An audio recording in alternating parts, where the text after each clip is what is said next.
Our next speaker knows the power of experiences to bring people together. With more than 15 years in the events industry, Valentina Ruffoni has built her career around creating moments that people truly remember. She is the founder of the Pi Network, a global community for event professionals, and Beyond the Event, where she designs experiences that celebrate connection and belonging. In this session, Valentina will show us how the same passion we pour into our communities can also strengthen our professional networks without piling more onto our plates. She's going to share some practical examples and simple habits for turning everyday actions into lasting, career boosting connections. Please join me in welcoming Valentina Ruffoni. Here she is. Hello. How is Hello. everybody? That was, you know what, Beth, you always do such a good job of introducing us. Like it's almost like I don't need to do anything more to introduce myself. You don't. Thank you. It makes me feel a bit like I'm a celebrity. I'm here to validate you because you kind of are. One day. Okay, I am going to share my screen. So give me a second. Love the leopard print, by the way. Thank you. Looks good. It says favorite print on it, just in case I forgot. Thanks, Valentina. Have fun. Thank you. Hello, everybody. How are we doing? I'm so happy to be here. It's 8:30 p.m. my time, and I've just had a couple of these, so I am wired. I'm ready to go. I'm Valentina, as Beth said. I'm not going to do much of an intro, except for I've kind of given myself the name, the unforgettable events expert. I'm a connector. So if we are not connected on LinkedIn, which is where I love to be, please scan this QR code and connect with me and let me know you was watching this event. It will come clear at the end. And I thought I would share a few fun facts because I know Tiffany shared some before. I'm a leopard print lover, as you may tell. I'm addicted to pasta all day, every day, if I could. It gives me the energy to be this animated when I'm doing speaking things, events things, community things. And another fun fact is I once was a fortune teller. So if you're interested to find out more about that, connect with me on LinkedIn and ask me everything and I will tell you all. But I think we should get started. So what I want to do is I want to ask you a simple question. In the chat, I want you to tell me if you resonate with this quote, either with a hand up or a yes. I spend my days connecting others, yet my own network often takes a back seat. Let me know if this is you in the chat with a yes or a hands up, anything to signify that this is you. Because I think this applies to a lot of us, right? We work 9 to 5, whatever that means anymore. And our personal time kind of cuts in. Well, the work and our personal time all kind of mix together and we don't really have much time for anything else, right? And it all becomes very blurred and at the end of a busy day. Now everyone's connecting with me. I keep getting all these pings. At the end of a busy day, the last thing we want to do is do more, in the words of my husband, communitying. Apparently, I'm very good at communitying. Not sure if that's a real word. But yeah. Okay, I can see yes, yep, 100%. Great. Well, not great, but I thought you would resonate with that. So I thought this would resonate with you, which is why I put together this session today, because I think it's really important that we spend so much time building communities as our day job, but we can't seem to do it with our professional network yet. Whenever we want to kind of move on or elevate, like it becomes a bit of a stopgap. So in this session, I'm going to try and help you build your network while doing your job and hopefully not adding more to your plate, because there's only so many hours in a day, right? and we need time away from the screen and communitying to live our lives, right? So let's dive in. I have a question. I would love to know, what is your challenge right now when it comes to building your network, and the reason why it has taken a back seat in amongst everything else that you do? Drop those reasons into the chat. It could be one word, it could be a sentence. What is your challenge right now? What's stopping you from building the network that you want, as well as you build the community that you work for? I would love to know what some of your challenges are. I know that in the past, my challenges have really been around motivation. There's a time element. So many different factors come into play. Making sure the connections are authentic, not just here to collect connections. I want actual connections. They've said, yeah, that can be a real challenge. So I have come up with 3 challenges that I feel are at the top, and I want to help you try and overcome them. We've got some more expensive events locally I want to attend, but aren't affordable right now. Energy and time, yes. There's a lot of challenges, right? And I'm not going to be able to help you with all of them in 25 minutes, but I'm hopefully going to give you some great tips and tricks that you can take forth after this and not have to do too much extra work to get them done. So, the challenge or challenges, I have whittled it down to 3 main challenges: time, energy, and prioritization, which a lot of people have said are your challenges right now. I can see finding my people is another one, bad at selling myself, building authentic connections, but time, energy, and prioritization are really high up there.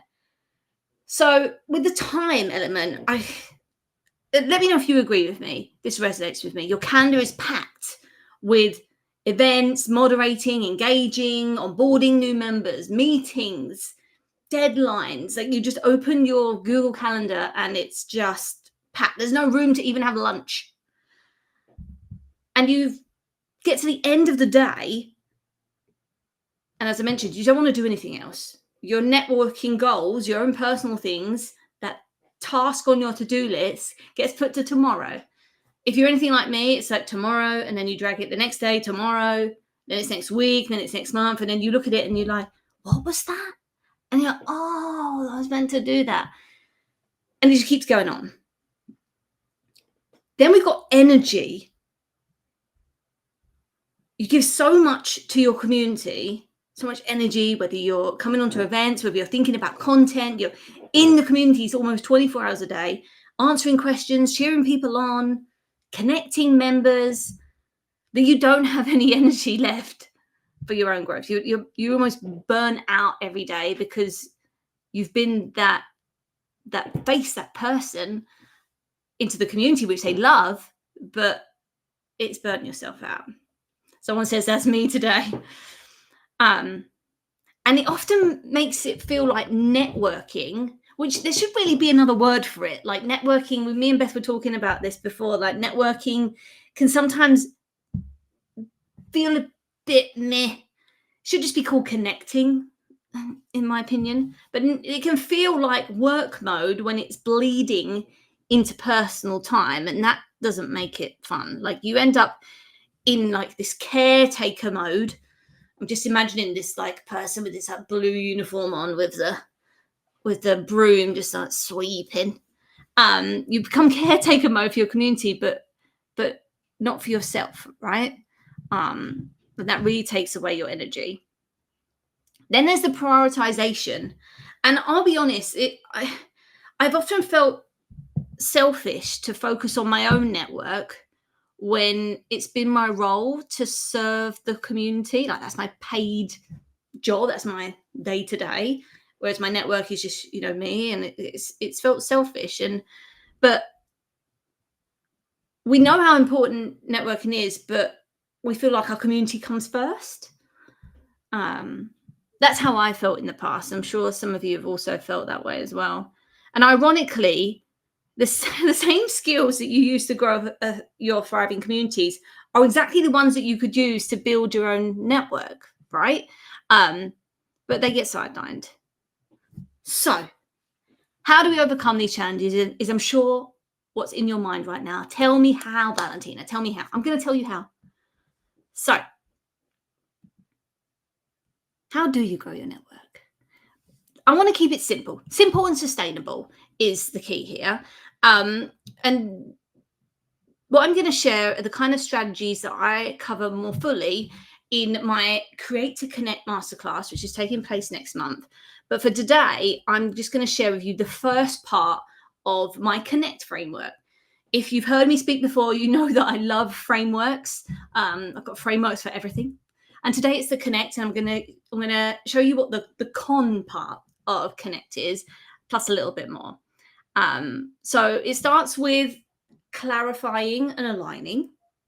It then moves on to optimizing your presence, turns into nurturing and engaging, which is kind of technically the part of the E. And then it really comes down to leveraging daily touch points, which is things you're already doing in your day-to-day job. We just need to be a little bit more intentional in weaving it in to your professional networking. So we're going to focus on a few practical ways to apply them in your day-to-day. So let's dig a little bit deeper. First one, clarifying and aligning. We are all too familiar with the why and the who of community building, right? That's the first thing that we do. We're always asking why. I know David's coming up next. I remember when I went to his workshop at CMX in, what was it, 2019? We were constantly asking why, but why? And that's something you still need to do when you're building your professional network. Being clear on why and who, and know what you want from your network, career opportunities, mentorship, and focusing on connecting with people who support that, whilst also benefiting from your community. That is what we need to do. When I launched the Pie Network, which stands for People in Events, and yes, we do eat pie when we come together, all different types of pie. I knew that I wanted to build something that connected event professionals, but also wanted to grow my own network as a founder, right? And I remember one of the first people that I reached out to was like an event tech leader who I connected with. But it wasn't just me learning about what they were doing. They also became a really early supporter of the network. And in turn, it meant they were then sharing it with their own community. And it gave me so many insights into building my own career and community building. So it was kind of like a 2-for-1 kind of thing. Now, I know it might be a bit difficult to know right now what your why and who is, but I have a little activity, and you don't have to do it now, but I will share this on LinkedIn after. But it's a fill in the blanks. Let's keep it simple, right? Fill in the blanks. All I want you to do is answer these two, well, they're not questions, they're just fill in the blanks. I'm building my network because I want to. And the kind of people who can help me are, an example, I'm building my network because I want to grow into a head of community role. That could be one of your goals. The kinds of people who can help me are experienced community leaders who have built global programs, and people operations managers who understand scaling teams. People like Tiffany before, right? The perfect person to connect with. So have a think about that. It doesn't have to be right now, but think about why you want to build your network and who you want to connect with, because that will help so much when you then are intentionally building your network. Next up is the O, and that is optimizing your presence. You really need to make sure that your online presence works for you. And with that, I'm talking about when people Google you or put your name into AI tools, like what are people seeing? What do you want people to see? Now, I'm a big lover of LinkedIn. It's one of my only social media platforms, because that is where my digital footprint is. I don't create too much content that's in blog form, unless I'm being asked to contribute or I'm speaking. But LinkedIn's where I've chosen is my place. And you really should make it easy for people to find you, connect with you, and understand the value that you bring. Not what you do, the value that you bring, the challenges you can help people with, or the things that you've done that really shows what you specialize in. I see a lot of people saying, I do this, I do that, but there isn't much out there that says, I bring this to the table. And that's what you really should focus on when you're thinking about optimizing your presence. So here's some things you can try. I'm going to post this in the chat. Can I? No, I can't post it in the chat. I will share it after. Basically, it's a free tool. It's the LinkedIn Social Selling Index. Try and say that fast. And basically, what you can do if you like LinkedIn, just like I do, you can basically open this link, and it will analyze your profile and tell you where you kind of sit based on the role that you do. And the screenshot in the top here is of mine. It's okay. It does say that I'm great at building relationships, which I love. But I think I'm lacking around the kind of selling myself. Thank you, Jessica, for sharing that link. It's a really cool tool. And it's a reminder for you to stay consistent in how you show up. And that consistency will then lead to connections who will then support your career and support your community, because that's what we're trying to do. We're trying to do things that are helpful for both, right? It's not about chasing a perfect score. It's about building habits that make you more visible and approachable online and opens up opportunities. And for your community to come to you, right? So here are 3 things that you could do. There's lots of different things you can do to your profile to optimize it. But if you haven't got a really eye-catching banner on your LinkedIn profile, think about changing that up. Add a clear call to action on that banner, or you can now add in like a link that goes right under your name. Mine says join the Pi Network, because that's what I want people to do. And when you're engaging in your communities, have LinkedIn open, engage over there, and engage in your LinkedIn. It's not extra work. It's just being intentional about your time and sharing the load. Jessica says, I've recently been testing out my branding myself on LinkedIn, and this tool looks super helpful. It really is. And it doesn't cost anything, right? So it's worth trying out, and it just gives you a bit of accountability, because it will change over time. And what I tend to do whenever I do it is I take a screenshot of it, and obviously it has the date, and then I can then put them in a folder, and then I can compare how I've done over time. So that's optimizing.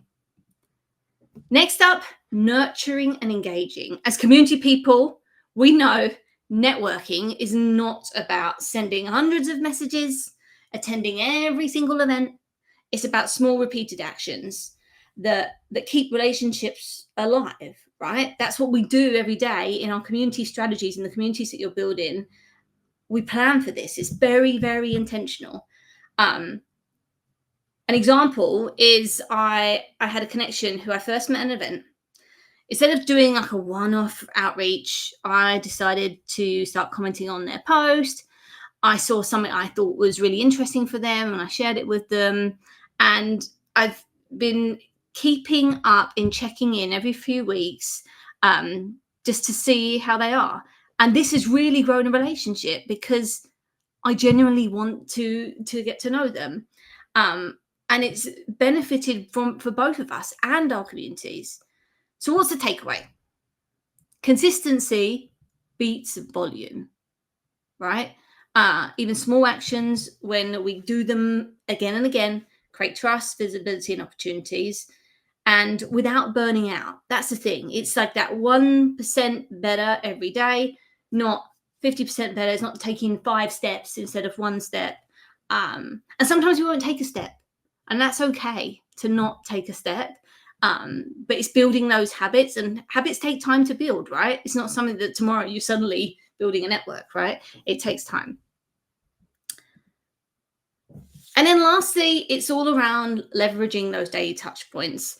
You should really think about your community that you're building and the networking opportunities that are in there. That routine direct message, Slack reply, or onboarding conversation, it can be a way to strengthen your personal network with no extra time. Here's a quick challenge for you for the next time you apply to a member's post. Answer a question or host an event. Use it as a touch point. Send them a quick LinkedIn request with just a small, like, personalized note saying, loved chatting with you at this event in the XYZ community. Let's stay connected. That's it. It's not extra time. It's just reframing what you already do. Now, some of you may be thinking, these actions don't quite fit me. And you're right. Everybody approaches networking differently. And that's something I found over the years as I've been helping people build their networks. Some of us thrive on doing things every day, small touches, others more on a deeper level, one-to-one conversations. Some prefer in person. So to help you discover your style and see what strategies fit with you, I've created this networking quiz called What Type of Network Are You? All you need to do if you want to find out your networking style is to scan the QR code. It's 15 questions, multiple choice, take less than 5 minutes, and it's completely free. And you will get your results instantly. And it will also give you a growth tip there as well, which can really help you when you then start to continue to build your network, because some of these strategies are not right for somebody like me. I'm a connector. Somebody who is maybe a strategist would do it in a very different way, but I wouldn't do it that way, and that's fine. It's all about knowing how we best network to make it work for us, and that will then help us not put in all this extra work while we're building our communities, yet we still have our personal professional network and we have this big thriving community. If you do decide to take the quiz, please go ahead and share it on LinkedIn and tag me. I'd love to know where you sit, and I just want to leave you here with 2 quotes that I've kind of merged into one, that if you take anything from this session today that gives you a bit of motivation to intentionally build your network, and it is, your network is your net worth. It's not about who knows you. It's not about who you know. It's about who knows you. And I'm going to leave it there on a visual mic drop moment. I hope this has been helpful for you. If anybody has any questions, I don't know if we have any time, but please reach out to me on LinkedIn. I'm always around, and yeah, thank you so much, everybody. Thank you, Valentina. Fantastic. And truly, for me, so validating. Validating to hear you talk about just the way you think about networking and connecting, and then also just to see how other people are feeling about networking and connecting in the chat, because Yeah. I don't think I've ever put so many point up emojis when people are, I'm like, yes, this, Oh, I love that. I have a question that I did put in Q&A just to in case other people had questions. So what are your tricks, and you can stop sharing your screen, but Okay. what are tricks you have for reaching out to someone who you admire, without making it feel awkward or transactional for those folks who do feel a bit of that kind of like social anxiety? Mm, good question. So I guess the question is like how you're reaching out, because if you're doing it on LinkedIn and you're not already connected, there's a bit of a barrier there compared to, reaching out to someone you admire on Slack. Either way, the best way to reach out to someone is to reach out and reference something that's resonated with you, which means doing a little bit of research into, I mean, hopefully you're following them. If you're inspired by them, you're following their content, but referencing something they shared or talked about, and saying, how you feel about it, because that can open the conversation. You really want to go into this with the goal to get a response. And I feel like a lot of the time people reach out and like, hey, we'd love to connect. And there's not really much else there apart from, yeah, okay. So really think about something that you truly have resonated with, and tell them how you feel about it, and ask them a follow-up question about it. When you do that and you've clearly put in some effort, you're more likely to get a response, start the conversation, start building the relationship, and then who knows where that conversation will go. You might then, partner together on something. But yeah, that first interaction should be with the goal to get a response, and just being genuine as well, because I somebody reached out to me the other day. I posted it on LinkedIn and it was not genuine at all, and I went off. I haven't got time for that. So yeah, genuine goal to get a response. Yeah, I like that, and I mean, it's true, like, if you're just doing it with intention, and when you're talking, I mean, like I shared in the chat, the idea of networking can sometimes feel a bit sticky because it feels a bit Mm, selfish, and, like, the people who are coming at you are coming out of the woodwork to connect with you, like, it doesn't feel like they're in it for something real or for the yeah, authentic connection. It's like, "Oh, who do you know that you could connect me with?" Um so yeah, and I've had experiences at events where, it's like, "Oh," and they look at your badge like, "Oh, that's so cool. Here, let me like scan your LinkedIn QR code." And mhm, like, but we didn't even have a conversation yet. We haven't talked about what I do or why I'm interesting to you.